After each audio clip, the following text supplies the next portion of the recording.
पर मैं ये जानती हूँ कि मुझे लोगों की आवाज़ों को बुलंद करना है, उसे ऊपर लेके जाना है। तो मैं जहाँ भी लोगों के बीच में जा रही हूँ, उनके मुद्दों के बारे में बात कर रही हूँ, उनकी बातों को आगे बढ़ाने का काम कर रही हूँ। तो कोई और कठिनाई तो नहीं दिख रही है। किन-किन ज़मीनी मुद्दों को लेकर के आप लोगों के पास आई हैं? देखिए, अगर यहाँ की बात करें तो सबसे पहले तो कांग्रेस पार्टी ने जल, जंगल, ज़मीन की बात अपने ही न्याय पत्र में की है। कहा है कि उन पर जो कानून जो बेसिकली जो केसेस होते हैं, उसका तुरंत 1 साल में फैसला कर दिया जाएगा, वन अधिकारों पर जो केसेस होते हैं। ये घोषणा पत्र में भी मेंशन्ड है। दूसरी बात आती है तो सरना बिल कोड की भी अगर बात आती है, तो सरना बिल कोड तो एक बहुत ही इम्पॉर्टेंट एस्पेक्ट रहा है, क्योंकि वो एक ह्यूमन एंड नेचर का इंटरकनेक्टेडनेस है। जो आदिवासी समाज रहे हैं, उनका जो ये आप कह सकते हैं कि नेचर वर्शिप एक बहुत ही इम्पॉर्टेंट मुद्दा है, क्योंकि दुनिया भर में आप देखिए क्लाइमेट चेंज की बात आ रही है, नेचर प्रिजर्वेशन की बात होती है, पर सबसे पहले यहाँ जो पीपल ऑफ द लैंड है वो करते आ रहे हैं। तो उनको उनका अधिकार देना, उनको उनका सम्मान देना डेफिनेटली एक मुद्दा है जिस पर मैं अपना काम करूँगी। और मैं एक एडवोकेट भी हूँ, तो मैं समझती हूँ कि ये कैसे उनके ह्यूमन राइट्स से जुड़ा हुआ है, कि आप किसी के धर्म के अगर मुद्दे की बात करें तो। और राहुल गांधी जी भी जब यहाँ आए थे, वो भारत न्याय यात्रा के लिए आए थे, तो जब उन्होंने आश्वासन भी दिया कि कांग्रेस पार्टी की जब सरकार आएगी उनके आने के बाद, कि हम तुरंत ये सरना बिल कोड पर काम करेंगे। मैडम, ये है कि सबसे बड़ा जो स्कीम है राइट टू अप्रेंटिसशिप जो कांग्रेस पार्टी दे रही है, वो रोजगार को ही बेरोजगारी को ध्यान में रख के दिया गया है। देखिए क्या होता है कि जब कोई इंसान अगर कॉलेज से निकलता है, स्कूल से निकलता है, ज़्यादातर आप देखेंगे रांची में मेडिकल कॉलेजेस तो बहुत ही कम हैं। यहाँ पर जो डिग्री कॉलेज का भी जो स्तर है वो काफ़ी नीचा है, बहुत अच्छा नहीं हो पाए। लोगों को ऐसे ज़्यादातर डिग्री मिलने के बाद भी नौकरी नहीं मिलती है। इसीलिए राहुल गांधी जी ने जो ये न्याय पत्र में जो बात कही है, राइट टू अप्रेंटिसशिप, की पहली नौकरी पक्की और पहली तनख्वाह पक्की। आप जैसे ही निकलते हैं तो आपको अप्रेंटिसशिप का नौकरी तो मिल जाता है, पर ज़्यादातर बच्चों को क्या होता है कि उनको तनख्वाह नहीं मिलती है, इसलिए आपको तनख्वाह भी मिलेगी।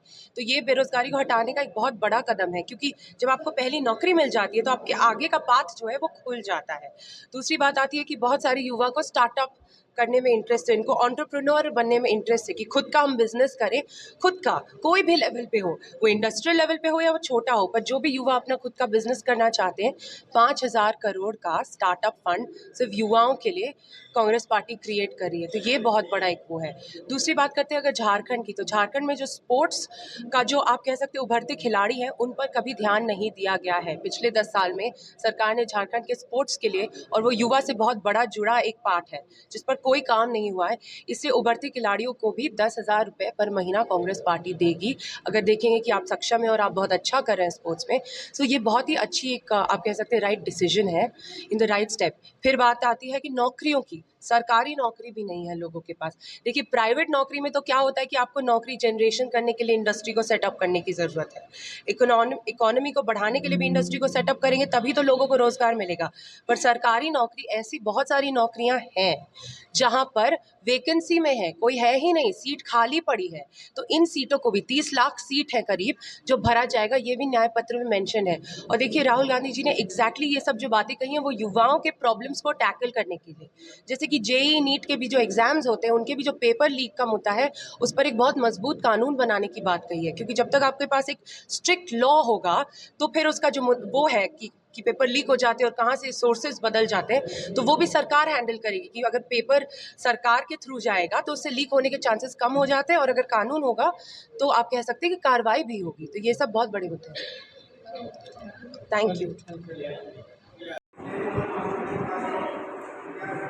परिस्थिति बनी हुई है कि आरक्षण खत्म करने की बात हो रहा है, संविधान खत्म करने की बात हो रहा है, छत्तीसगढ़ में से जंगल खत्म करने की बात हो रहा है, मणिपुर में माता बहनों की इज्जत के साथ खिलवाड़ किया जा रहा है, मध्य प्रदेश में सर पर पेशाब करने की बात किया जा रहा है। तमाम जो भी अत्याचार और शोषण हो रहा है, समझिए कि बीजेपी के द्वारा ही आदिवासी के ऊपर में अत्याचार और शोषण हो रहा है। इसके खिलाफ भी जितने भी आदिवासी संगठन के लोग हैं, सभी लोगों ने मिलकर ये निर्णय लिया है कि हम लोग इंडिया गठबंधन को, खासकर रांची के जो प्रत्याशी है इस सुमित सहाय को, हम लोग उसको पूर्वजोर तरीके सपोर्ट करेंगे, समर्थन करेंगे और उसे हम लोग विजय बनाने का काम करेंगे। इसी को लेकर के आज हम लोग यहाँ पर प्रेस कॉन्फ्रेंस किए हैं। प्रेस कॉन्फ्रेंस के माध्यम से मैं ये बताना चाहता हूँ कि देश के जो हालात हैं ना शिक्षा पे बात हो रहा है, ना रोजगार पे बात हो रहा है, ना ही महंगाई पे बात हो रहा है, ना जवान पे, ना किसान पे। और खासकर आदिवासियों को जो ज्वलन जो मुद्दा है सरना धर्म कोड का लेकर के, उनको भी कहीं भी किसी प्रकार का कोई भी सुखबुगाहट सरकार के द्वारा नहीं है। 2019 में हमें पता था कि नरेंद्र मोदी जी जब आए थे चुनाव के प्रचार में, उस समय उन्होंने वादा किया था कि 2019 में हमारी सरकार बनेगी, हम सरना धर्म कोड देंगे। लेकिन 19 में जीतने के बाद भी किसी प्रकार कोई भी सरना धर्म कोड नहीं दिया।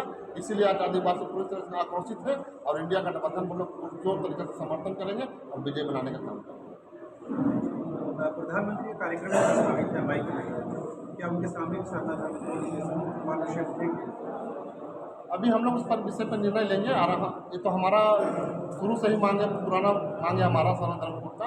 निर्णय जैसा होगा फिर उसको हम लोग काम करेंगे। से यह है कि इंडिया गठबंधन की जो प्रत्याशी उनको सपोर्ट करना एकदम पूरी तरीक़ा से हम लोग पूरे ये ठान लिए हैं कि इंडिया गठबंधन जो प्रत्याशी है खासकर रांची के यशस्विनी शाह है, उसको हम लोग पूरी तरीक़े से समर्थन करेंगे।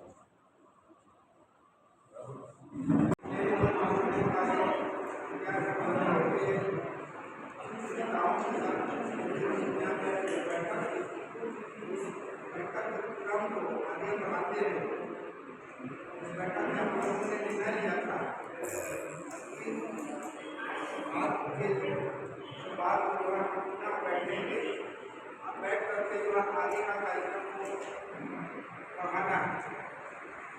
आज का बैठक का अध्यक्षता की आपका जी को आपको सामने रखते हैं।